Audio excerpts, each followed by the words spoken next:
Dalam nama Bapa dan Putra dan Roh Kudus. Amin. Semoga rahmat Tuhan kita Yesus Kristus, cinta kasih Allah dalam persekutuan Roh Kudus senantiasa beserta kita. Bapak Ibu, saudara-saudari yang terkasih dalam nama Tuhan, kembali kita berjumpa untuk melanjutkan pendalaman kitab suci kita. Pada pertemuan ketiga ini kita akan mendalami subtema Allah sumber harapan karena kasih setianya. Marilah kita satukan hati untuk memulai pendalaman ini sambil memohon pencerahan Roh Kudus agar kita dimampukan untuk memahami firman Tuhan.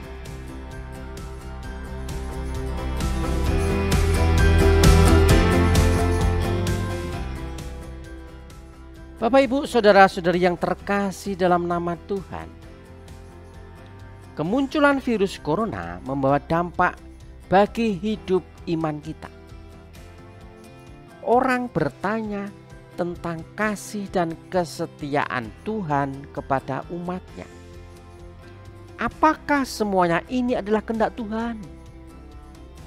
Jika memang Tuhan yang mengatur semuanya, mengapa Ia menjadi amat kejam? Di manakah kasihnya kepada umatnya sebagaimana yang selalu dijanjikannya? Pertanyaan-pertanyaan itu mewakili pertanyaan orang yang sedang mengalami kegelisahan iman. Pada pendalaman kali ini kita diajak untuk memahami kehadiran Tuhan dalam hidup kita, bahwa sesungguhnya Allah tetap hadir di segala zaman, termasuk dalam situasi yang tengah kita hadapi. Perikop yang akan kita dalami adalah kitab Nabi Hosea bab 6 ayat 1-6. Marilah sekarang kita membaca firman Tuhan tersebut. Mari kita akan berbalik kepada Tuhan, sebab Dialah yang telah menerkam dan yang akan menyembuhkan kita, yang telah memukul dan yang akan membalut kita. Ia akan menghidupkan kita sesudah 2 hari. Pada hari yang ketiga Ia akan membangkitkan kita, dan kita akan hidup di hadapannya. Marilah kita mengenal dan berusaha sungguh-sungguh mengenal Tuhan. Ia pasti muncul seperti fajar. Ia akan datang kepada kita seperti hujan pada akhir musim yang mengairi bumi. Apakah yang akan kulakukan kepadamu, hai Efraim? Apakah yang akan kulakukan kepadamu, hai Yehuda? Kasih setiamu seperti kabut pagi, dan seperti embun yang hilang pagi-pagi benar. Sebab itu aku telah meremukkan mereka dengan perantara nabi-nabi. Aku telah membunuh mereka dengan perkataan mulutku, dan hukumku keluar seperti terang. Sebab aku menyukai kasih setia dan bukan kurban sembelihan, dan menyukai pengenalan akan Allah lebih daripada kurban-kurban bakaran. Demikianlah sabda Tuhan. Syukur kepada Allah.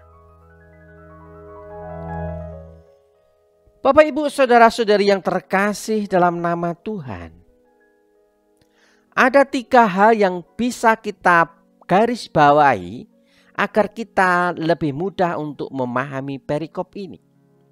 Yang pertama adalah Allah yang menyembuhkan. Yang kedua, mengenal Allah dengan sungguh-sungguh. Dan yang ketiga, kasih setia Tuhan dan kasih setia manusia. Marilah kita sekarang mendalami hal-hal tersebut satu persatu.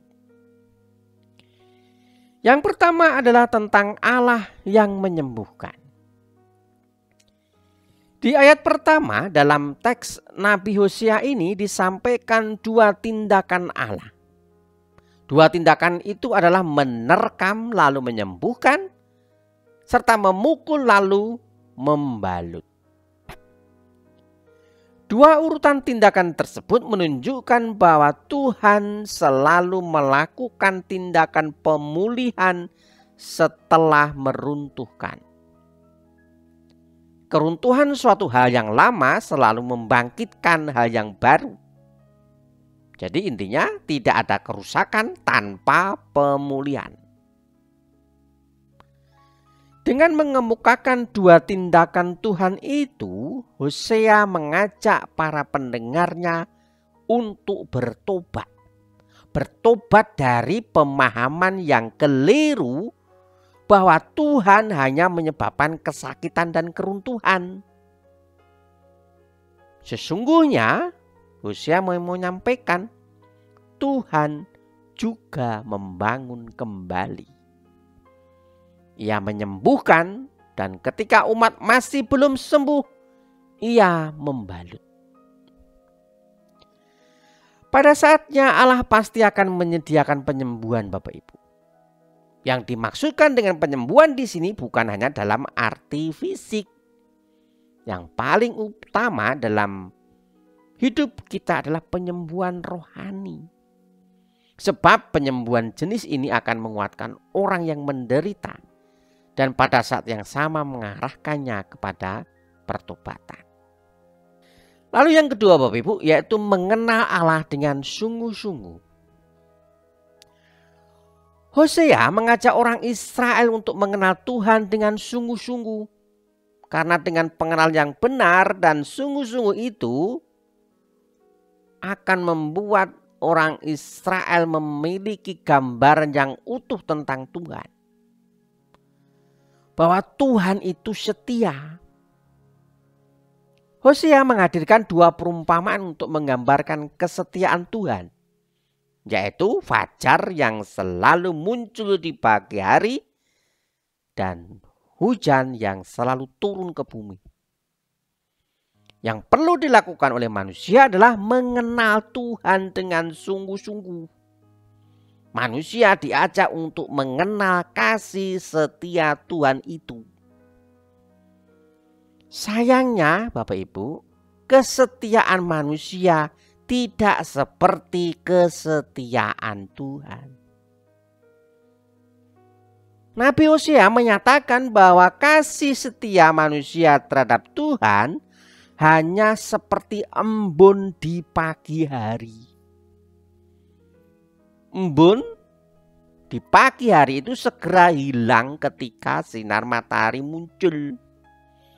Ia tidak bertahan lama. Artinya manusia tidak dapat menunjukkan kesetiaannya terhadap Tuhan ketika mereka berada dalam situasi yang sulit dan menantang.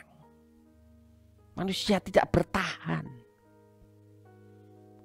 Menyadari keagungan kasih setia Tuhan, Nabi Hosea mengajak orang Israel untuk bertobat. Hanya setia, maka Tuhan memberi berkat. Bapak Ibu saudara-saudari yang terkasih dalam nama Tuhan. Apa kemudian pesan yang bisa kita petik dari kisah di atas? Jika dikaitkan dengan situasi hidup kita yang kita alami sekarang ini. Pesan pertama yang bisa kita petik dari kisah tersebut adalah bahwa kita harus memiliki pemahaman yang benar bahwa Tuhan itu adalah baik dan setia. Ia tidak pernah meninggalkan kita menanggung penderitaan sendirian. Karena jika Tuhan meruntuhkan, ia juga yang membangun. Situasi pandemi membuat banyak orang merasa bahwa Tuhan sedang menghukum mereka. Meskipun demikian, kita semua pasti belajar banyak dari situasi yang berat itu. Dengan berbagai cara kita berusaha untuk beradaptasi dan menyesuaikan diri. Cara baru ditemukan dan diupayakan untuk diimplementasikan dengan segera. Dan perlahan-lahan situasi baru tercipta dan orang menjadi terbiasa dengan cara-cara baru. Itulah yang disebut dengan kebangunan baru. Boleh jadi Bapak Ibu, melalui pandemi ini Tuhan sedang berupaya menyembuhkan dunia kita yang tidak lagi ramah karena keserakahan kita. Dan Ia sekarang membalut dunia kita yang sedang terluka. Yang kedua adalah kita perlu mengenal Tuhan dengan sungguh-sungguh. Bisa jadi Bapak Ibu, iman kita selama ini akan Tuhan itu dangkal. Karena kita memiliki konsep yang keliru tentang Tuhan.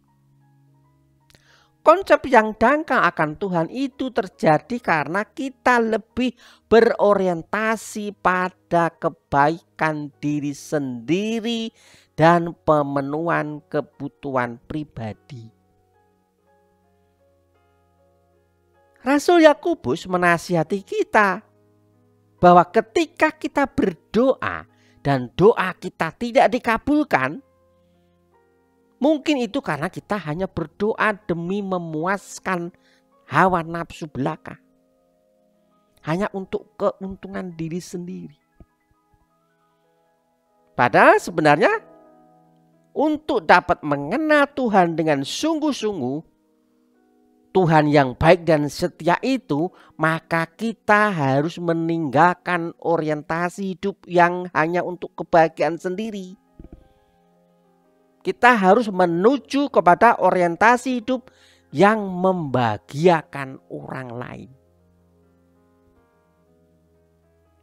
Yesus datang ke dunia untuk memperkenalkan wajah Allah yang penuh belas kasihan.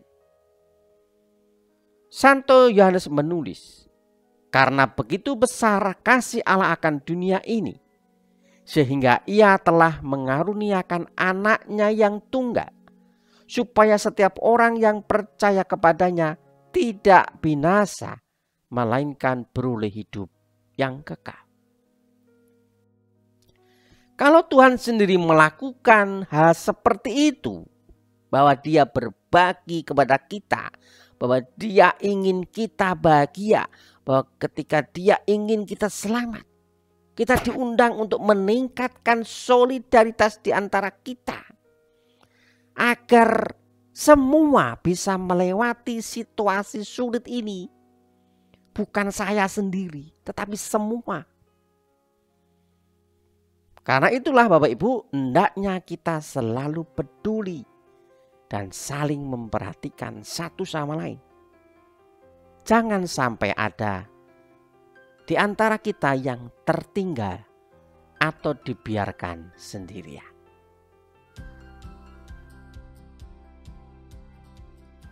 Demikianlah Bapak Ibu pendalaman kita pada hari ini. Namun sebelum mengakhirinya, marilah kita renungkan satu buah pertanyaan. Apakah aku sungguh telah berusaha untuk mengenal Tuhan dengan baik dan benar? Semoga permohonan ini membawa kita untuk membangun hubungan dengan Tuhan dengan sungguh-sungguh. Semoga Tuhan memberi kita kedamaian.